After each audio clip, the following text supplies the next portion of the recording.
Olá, amigos, sejam muito bem-vindos a mais um programa Mentes em Foco, a sua dose semanal de sanidade mental. E hoje, estão comigo aqui hoje o grandioso Fábio Oliveira, que está presente virtualmente nessa reunião que já é virtual, né? O virtual do virtual. Já é virtual? Quem está nos vendo pelos meios digitais. E aí, ele está digital na reunião digital. Olha o paradoxo, né? E aí, Fabião? E aí, Ivan, tudo bem? Tudo bem, pessoal? Bem-vindos a mais um programa. E conosco a sempre doce, elegante, pura e sincera Josiane Freitas. Oh, quanta honra! Olá, Ivan. A honra é nossa, Josiane. Olá, Ivan. Vamos lá para mais um programa Mentes em Foco. Hoje nós vamos falar sobre liderança e gestão de projetos, é isso mesmo? Exatamente. O tema tá chique demais hoje. E para clarificar esse tema tão agradável para todos nós, trouxemos uma convidada sensacional, que é a nossa querida amiga Luciana Afonso. Seja bem-vinda, Luciana. Conta um pouquinho do seu currículo para os nossos convidados, para os nossos ouvintes. Obrigada, Ivan, Josi, Fábio, aí pelo convite. É um prazer estar aqui com vocês. Bom, atualmente eu atuo como gerente Scrum Master na Thomson Reuters Brasil. Atuei como diretora de projetos de sustentação na Syncron e também sou apaixonada por projetos e pessoas e atuo como coach de desenvolvimento pessoal, profissional e também como mentora de gerente de projetos. Belo currículo, hein, Jô? Hoje o papo vai ser... Vamos fazer um teste aqui? Peso. Vamos fazer um teste com a nossa convidada? Para os nossos ouvintes adivinharem de que estado ela é? Acho que vai ser difícil. Lu, esse é um teste muito difícil. Diga a palavra, fale porta. Porta. Zé, o que ela já tá treinada, já faz tempo que ela tá aqui. Ela ainda vai pegar o nosso sotaque, ainda a gente vai contaminar ela com o interior aqui de São Paulo. Ô Lu, mas olha, obrigado demais por estar aqui com a gente. Na sua carreira você já gerenciou algumas dezenas, talvez até centenas de projetos, hein? Sim, muitos projetos. E o que você considera que é essencial ser pensado para quem está nos ouvindo hoje e está começando a sua carreira como gestor de projeto, é um aspirante a gestor de projeto e quer beber um pouquinho nessa fonte que é... Opa, olha, batendo o microfone aqui. Beber nessa fonte que é a sua experiência, já a sua vivência. Então, Ivan, embora sejam muitos projetos, né, a cada projeto é um novo projeto, é um novo emprego, é um frio na barriga, uma nova ansiedade, né, nova equipe. Mesmo que o produto seja o mesmo, a implantação seja a mesma, né, o projeto é totalmente novo, né, cada projeto tem as suas características. E por isso, o que eu acho essencial, né, é um time coeso, um time multidisciplinar, com comportamentos e experiências diferentes, porque eles se complementam, né? Aquele time que brilha os olhos. Eu falo que na consultoria e na gestão de projetos, você consegue ver, você consegue sentir as pessoas que gostam, né, de atuar com projetos, porque você sente o brilho nos olhos, né? Então, é uma equipe coesa, engajada com o trabalho em equipe, principalmente. Então, formar um time com essas características é muito importante para quem gerencia um projeto. Uma outra dica seria conhecer o líder e todo o time, conhecer muito todos os requisitos do projeto. E como que você entrou na carreira de gerenciamento de projetos? Assim, tipo, era seu sonho já desde menina? Você, enquanto as outras queriam Barbies, você queria cópias do PMBOK? E você já falava assim, olha, eu não vou ser dentista, não vou ser médica, eu vou ser gestora de projeto. Como é que você entrou nessa? Na verdade, eu queria ir para a Marinha. né? Olha só. Exército, militar. Isso. Tem duas mulheres aspirantes a militar aqui, né? Carreira a Josiane militar. também queria ser agulhas negras, né? Isso. Mas naquela época, né? Faz pouco tempo atrás, a gente não tinha o tanto de informações que nós temos hoje, né? A facilidade de informações. E eu muito nova, né? E a minha mãe e eu, nós perdemos a data da prova para a Marinha. Inclusive, eu me preparei, fiz curso técnico, porque a mulher... Você ia prestar a prova mesmo? Sim, porque a mulher tinha, para entrar na Marinha, um pré-requisito era ter um curso técnico. Mas perdi a prova e acabei indo trabalhar, fazer um estágio numa empresa chamada Unisys. E trabalhei na diretoria de tecnologia. E lá eu comecei a conhecer esse mundo de tecnologia, né, a parte de redes, né, e me apaixonei e acabei mudando o curso que eu estava, acabei mudando para o curso de análise de sistemas. E dali acabei o curso e aí comecei, aí são 25 anos na área de tecnologia. Então, eu comecei como analista de sistemas. No Rio de Janeiro, eu participei da instalação dos primeiros provedores de internet. Você está brincando? Sim. Aquela época que usávamos os Você modems. Ajudou a trazer a internet para o Rio de Janeiro, é isso? Só isso só que você fez? Configurávamos os modems, problemas de adquirir as linhas telefônicas, porque as linhas telefônicas eram praticamente um ativo, né? Eram um bem, né? E é isso. E aí, analista de sistemas, então você já participou daquela fase que a internet era discada, que fazia aquele barulhinho, modem conectando. Não, eu só podia usar a internet aos sábados. A partir das 14 horas, se eu não me engano. Não só usei, como implantei muito, né? Instalei muitos provedores no Rio de Janeiro. E foi aí que você entrou em projeto? A minha atuação em projeto iniciou em 2001 como consultora de implantação. E nossa, mas como assim, né? Porque eu era analista de sistemas, e aí como consultora de implantação e fiscal. Mas tinha muito a ver porque precisava de conhecimento de linguagem, era a união do tributário, né, do fiscal, com a tecnologia, com código, né, o PLSQL, as linguagens, né, e os sistemas, né. E daí eu comecei como consultora. Porque, não sei se você concorda, eu acho que a carreira de projetos ela é uma carreira assim, muito desejável, acho que hoje em dia principalmente, porque implantar projetos eu acho que é uma coisa que no meio corporativo é sedutor, né? Você pensa, olha, eu vou trazer uma novidade, vou mudar um cenário, então tem o lado, acho que, do glamour, daquilo que se imagina, mas no lado prático é pauleiro implantar projeto, né? É sangrar e sofrer bastante, não é?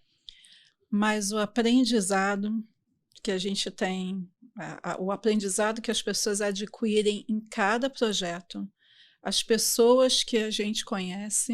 Vejo uma mão, sim. Uma mão acenando. As pessoas que a gente conhece, o networking, são vários negócios diferentes, né? Que a gente atua em vários negócios diferentes, né? É muito gratificante. Manda aí, Fabião. O Ivan citou, a questão do quão difícil ser gestor de projetos hoje, né? Ser um líder na frente de um projeto. E vamos supor, Luciana, que o cliente não esteja satisfeito com a qualidade do projeto que está sendo desenvolvido. Como é que você lida com essa situação? Normalmente a gente tem toda a parte de riscos, né? E eu gosto muito da comunicação clara, objetiva a todo momento. São os reportes no projeto, né? Acho que é super importante. E lições aprendidas a cada fase do projeto. Então, eu acredito que com um vínculo com o cliente, né, conhecimento dos requisitos, né, e o conhecimento do negócio, do projeto, das expectativas, entendo que a gente consegue, não é fácil, tá?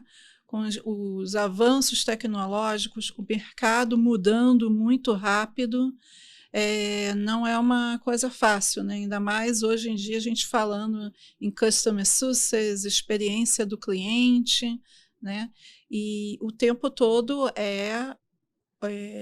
olhando, comunicando com o cliente, né? E entregando o valor, né? Buscando entregar o valor. Ô Lu, e a questão assim, para ser um bom profissional gestor de projetos, um líder de projetos, qual que é o perfil comportamental? Porque você comentou, olha, eu queria ir para a Marinha, né? Exército é uma instituição verticalizada, muito pautada em poder e autoridade, que é uma característica que acho que inclusive fazia sentido para você naquela época. E aí, como gestora de projetos, você leva esse modelo de liderança, também é uma liderança mais vertical, mais autoridade? Como é que é essa liderança dentro de um projeto corporativo? Ou não tem nada a ver? Você abandonou suas aspirações a general? Com certeza, isso não dá certo, não. Não em projeto. Né? Ivan, são características que eu acho extremamente necessárias em qualquer área, não só liderança de projetos, são características de todas as áreas, características de um líder, né? Que é ser exemplo, influenciar as pessoas, né? Saber influenciar, apoiar no desenvolvimento da equipe, engajar a equipe e aprender a aprender o tempo todo. Né? Então, eu acho que são as características de um líder, né? Em relação com foco em em gestão de projetos, perfil comportamental, resiliência, imprescindível. Deve ser casca, né? O projeto é lidar com o imprevisto o tempo todo, né? Sim. E a Lu falou, né, tem uma particularidade, né, tem cada projeto é novo, por mais que você está implantando o mesmo produto, né, com a equipe de implantação pode ser semelhante, mas quem está recebendo a implantação não é igual, O né? mesmo produto em duas empresas diferentes vão ter implantações diferentes. Vão ter né? implantações diferentes. Porque as pessoas são diferentes, porque os negócios são diferentes, né? Porque o Brasil é muito criativo em relação a negócios e a diversidade. Então, E aí, a gente fala de culturas organizacionais diferentes, né? Você tem uma cultura startup, você tem uma cultura hierárquica, você tem culturas diferentes. E essas pessoas vão receber de formas diferentes. Então, a resiliência realmente é um dos pontos importantes. Resiliência aí. é fundamental, porque, assim, vão haver imprevistos, eu imagino, em qualquer projeto, por mais que você planeje. E aí o cliente vai cobrar, né?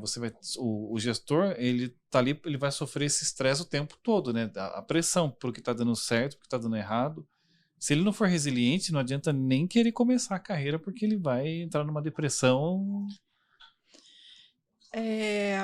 Alta capacidade de adaptação e mentalidade de crescimento aberta a mudanças, né? Pode até errar, pode não ter uma qualidade, né? Pode não estar com uma qualidade satisfatória para o cliente, mas erre cedo. Erre o mais cedo que você puder, corrija o mais cedo que você puder, mude o mais cedo que você puder. E essa questão do conceito de adaptabilidade, né, neste momento que a gente está vivendo, é fundamental, né? Eu sempre digo assim, com esse processo da pandemia, nós, para quem não sabe, somos do interior. Como o teste do início do programa já nós revelou. Somos do interior. E lá no interior, o iFood não funciona muito bem, né? Como na cidade grande funciona. E não só não funciona, como a gente, antes pandemia, alguns restaurantes não tinham entrega, né? E com a questão da pandemia, teve que implantar essa entrega. Tem um restaurante que eu gosto muito lá da cidade, mas eu não ia mais com frequência e tudo mais. Mas como começou a pandemia e eles começaram a entregar, eu voltei a consumir. Tem uma feijoada lá de sábado, coisa mais gostosa do mundo. Excelente. Excelente. Voltei a consumir. Só que reabriu o restaurante. Tá podendo voltar a frequentar os restaurantes? Ligo lá. Nós não estamos mais fazendo entregas. Voltamos ao método antigo. Então é sobre isso, mais ou menos, né? Quando a gente tem a capacidade de adaptabilidade, nós nos adaptamos ao novo cenário, mas não voltamos a ter aquele comportamento, né? O que era comum, o que eu esperava que ele mantivesse as duas demandas, delivery e presencial, né? Porque com certeza ele atendia, passou a atender um número de pessoas que ele não atendia mais. Então é sobre isso, foi a uma adaptabilidade. Mudança fake, né? na verdade. Foi uma mudança fake. Né? Tipo, não é que eu mudei, eu só tô fazendo isso aqui por enquanto, mas porque não tem outra assim, saída. Assim que eu tiver a chance de voltar a ser o que eu era antes, eu volto para lá. E é o seu valor, né? Você é cliente e é o valor, né? É a melhor experiência para você seria a combinação dos dois modelos, né? Sim. E é sobre isso também a capacidade de adaptabilidade, né? O quanto que você se adapta à mudança.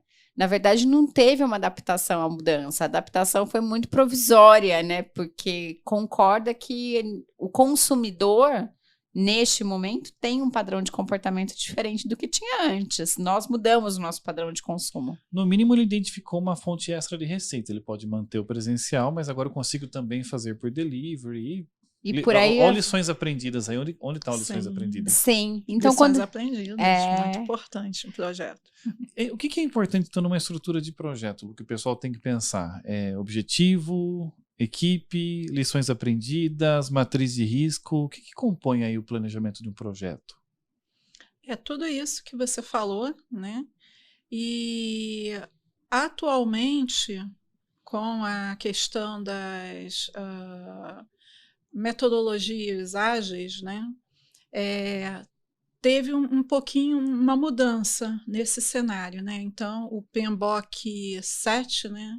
A versão 7 que saiu recentemente, acredito que foi em agosto, ele já vem com algumas mudanças, tá? E é claro que tudo isso é importante, mas hoje o foco está na questão da entrega, o valor e o resultado da entrega que você faz ao seu cliente. Então, isso tem que ser previsto, então faz parte do planejamento do projeto? Sim. Quando uma empresa decide por fazer, né, implementar, decide por um projeto, né, ela tem toda uma estratégia e tem uma expectativa por trás desse projeto, né? Por isso que inicialmente eu falei que você saber identificar os requisitos, né, você conhecer os requisitos do projeto e a estratégia que está por trás disso, da organização, é muito importante, porque através disso você vai adaptar a sua melhor forma de entregar e também mapear todos os possíveis riscos, né, que você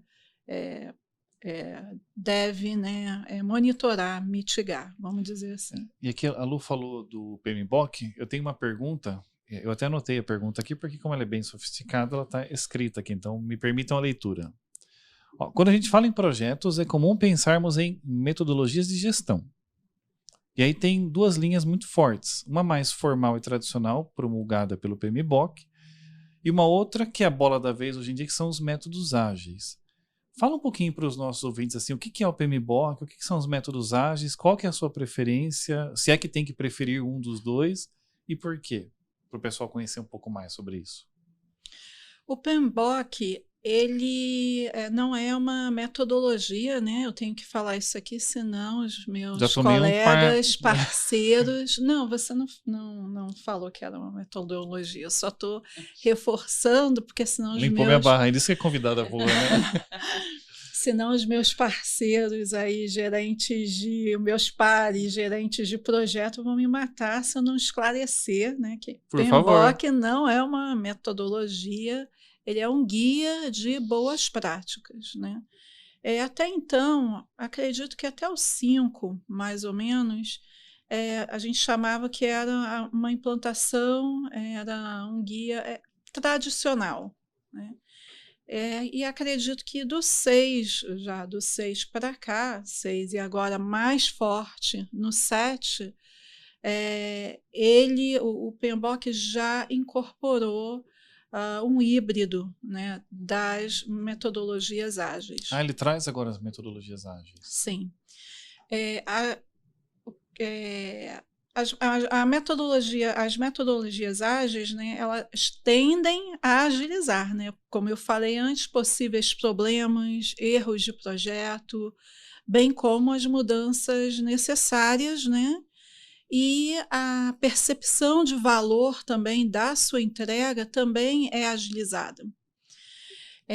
Mas eu acho que a abordagem de entrega depende muito do projeto e da mentalidade das organizações envolvidas. Porque não adianta levantar a bandeira, eu uso ágil, eu adoto metodologias ágeis, e as organizações, né, com quem você está trabalhando exigem uma documentação extrema e burocrática, um cronograma gigantesco e super detalhado. Isso não é ágil, né? A Lu tá falando umas coisas aqui que, né, me tocam, assim, que para mim fazem muito sentido. Acho que são 3 pontos, assim. Tá, olha só, eu tava falando longe. Vem pra perto do microfone, mulher. A Lu tava falando algumas coisas aqui e eu, né, não sou gerente de projetos, mas gerencio a empresa e a nossa empresa aplica projetos. Para mim são 3 pontos importantes. Quando a gente começou o bate-papo aqui, você disse assim... Os projetos, mesma equipe, empresas diferentes, recebe o projeto de forma diferente. Então, o cliente tem cultura diferente. A segunda é experiência do cliente, né? De quem está consumindo o seu produto, que é o que nós estamos focados atualmente pensando nessa experiência. Então, às vezes, o produto é o mesmo, a equipe é a mesma, mas quando eu vou implantar o meu projeto, eu tenho que pensar como é que eu vou trabalhar essa experiência do meu cliente que está recebendo. E agora, uma outra palavra que também me toca é proposta de valor. Como o outro percebe o valor daquilo que você está entregando, né? Então, são pontos, assim, que não... parecem simples, mas são extremamente complexos, assim, né, dentro de um projeto.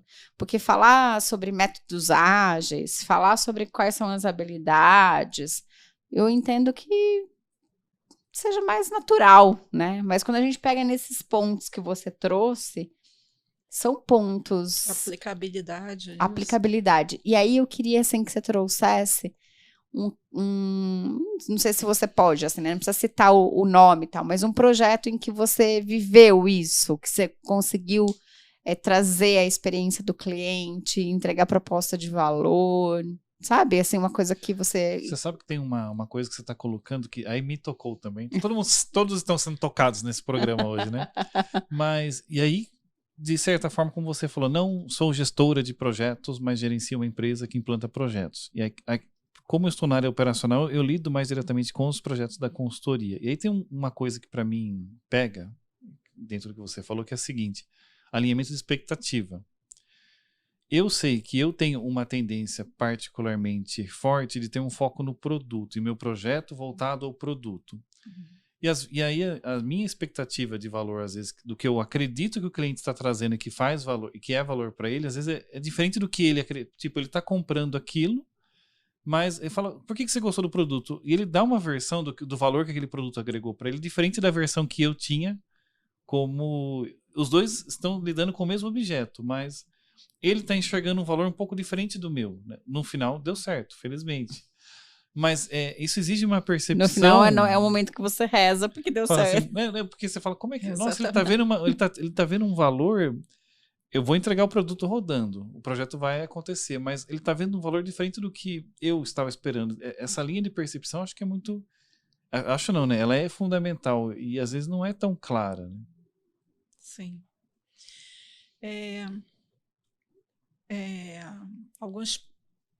Uma situação, uma experiência que eu passei.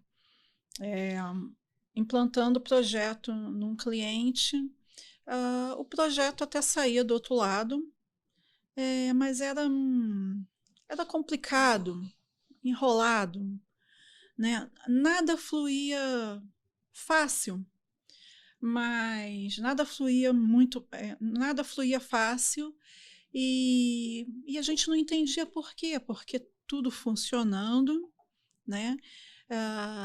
Mas a entrega era difícil e o produto era entregue, mas o cliente não satisfeito, né? O produto estava funcionando.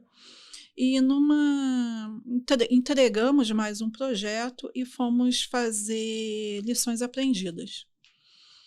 E uma mesa gigantesca, muitas pessoas da área de tecnologia, das áreas de negócios envolvidas no projeto, e aí começamos lições aprendidas. E o cliente ele começa a desenhar no quadro como é que funciona aqui, né? Como é que são os nossos projetos aqui. Olha só, o cliente estava explicando como é a visão dele de projeto depois que terminou o projeto, nas lições aprendidas. E aí, quando ele começou a explicar como era a expectativa dele de projeto dentro de casa, sabe aquela ficha que cai imediatamente? E como poderia ter sido mais simples, né, se eu tivesse parado para ouvir, né, para escutar com empatia a necessidade dele, né, o processo dele, a jornada dele. E aí, quando ele explicou a jornada dele, como é que fluía, era ágil. Então, eu estava implantando de forma tradicional e ele estava esperando um ágil. Internamente, ele era ágil. Então, não casa, né? E, embora a gente tivesse entregue o produto, não foi uma experiência boa para ele. E aí, a partir disso, né, com esse entendimento, né, que veio nas lições aprendidas, a gente conseguiu reverter a satisfação do cliente e realmente colocar, né, implantar nesse cliente projetos de forma mais ágil. Lu, hoje, então, vocês adequam a metodologia de acordo com o cliente? Exatamente. Porque o cliente e a entrega. Porque, como eu falei, depende da mentalidade da organização e depende do projeto. Então, tem projetos, tem propostas que vão exigir que você siga o modelo tradicional. Eu digo que é o modelo em cascata, né? Que você vai implantando fase a fase, uma após a outra, né? E tem modelos, né, de projetos que cabem a metodologia, as metodologias híbridas, né, ágeis. Lu, e o que geralmente dá errado em gestão de projetos? Já fazendo o caminho das pedras aqui para quem está nos ouvindo e está começando. que assim, e é sabido todo e que é de praxe, dá errado, mas que mesmo assim é difícil de evitar. O gestor sempre passa por esses problemas. O escopo. O que é o escopo, para quem está nos ouvindo aqui? O escopo é o que foi contratado, né? O que é o que foi contratado para ser feito, para ser implantado num projeto, né? É a entrega do projeto, né? E acaba afetando diretamente o custo e o prazo. O escopo, então, é porque eles não chegam agora eu entendi. É tão simples Agora assim, caiu a porque minha eu achei que era bem mais difícil de entender do que isso. A Lu simplificou pra gente. Não, eu tô brincando aqui porque assim, ela falou o escopo e isso afeta o custo e o prazo, senhor Ivan. Obrigado pela indireta. Mas, e qual que é o erro? Assim, não existe, é isso que eu estava comentando, a diferença de percepção entre quem vai implantar e quem está contratando. O escopo não é bem alinhado, é isso? Eu acho que tem um pouco disso, um pouco não, vou dizer que é grande parte disso. Hoje a gente já tem também metodologias em vendas, né? O SPIN, né? É uma forma de você fazer todo o levantamento de necessidade, né? De um projeto, né? Da venda, né? Mas principalmente em projetos longos, né? E a gente passou por isso até agora há pouco tempo, né? Com a pandemia. Você imagina um projeto longo que tinha tinha um escopo, tinha custo, tinha prazo, e aí veio a pandemia e você teve que mudar o formato, né? Eu participava de projetos que simplesmente o negócio da empresa parou, ele fechou. Ele fechou. E o projeto ali, um projeto gigantesco, o que fazer, né? Então, projetos longos, né? E aí você tem os riscos, né? Do avanço, né? O impacto do avanço tecnológico, as mudanças de mercado, a mudança de estratégia necessária ao negócio, novas necessidades diante da clareza do escopo e das fases do projeto com que você foi passando, mudança de equipe, né, no projeto, tanto da interna quanto externa, né? Então, tudo isso impacta bastante aí na questão do escopo, né? Manda aí, Fabião. Eu gostaria de ressaltar, na verdade, a questão da palavra comunicação, né? Porque tudo que a Luciana colocou, a gente tem a comunicação como o corpo e o sangue de todo qualquer projeto. Porque você tem que ter uma boa comunicação para alinhar o escopo, as expectativas, você tem que ter uma boa comunicação com relação aos líderes, a sua equipe. Ao time, equipe. Se tem algum problema, risco, qualquer coisa, você tem que ter uma boa comunicação para saber lidar com esses problemas, né? Então a gente tem aí como chave a comunicação, né? Corpo e sangue, você viu? Tá sofisticado, menino. Eu acho que é exatamente isso, né, Lu? Assim, a comunicação, acho que você até falou um pouco sobre este processo, né? Estreitar a comunicação, seja com o cliente nessa lição aprendida que você trouxe, seja com a área de vendas, né? Que realmente, às vezes, na hora de vender, a gente sabe que acaba, eu faço, eu resolvo, eu dou um jeito e tudo mais, mas a hora que chegar lá em projeto acaba tendo algumas dificuldades. Então, a comunicação realmente é um ponto, um pilar importante. Corpo e sangue. Corpo e sangue. E, Josi, uma coisa que eu tenho aprendido muito, né, e tenho falado, às vezes até as organizações falam de problema de comunicação. Não, nós temos problemas de comunicação, a gente precisa resolver o problema de comunicação, seja com o cliente, seja com os colaboradores, né? Mas sabe que eu acho que o problema não é a comunicação, eu acho que é a escuta. as pessoas hoje têm dificuldade de escutar. Elas escutam para responder, não escutam para entender, né? Se colocar no lugar do outro, né? Então, essa questão da comunicação realmente é muito importante. Dá né? um corte essa fala da Lu, hein? Ficou fera, hein? E é exatamente, né? Que é uma escutativa, né? Escutativa, exatamente. Faz muito sentido porque comunicação, pelo menos para mim, muitas vezes parece um processo ativo, né? Você dizer, falar, comunicar, né? E, na verdade, a Lu trouxe uma coisa fundamental, ouvir, receber o dado, né?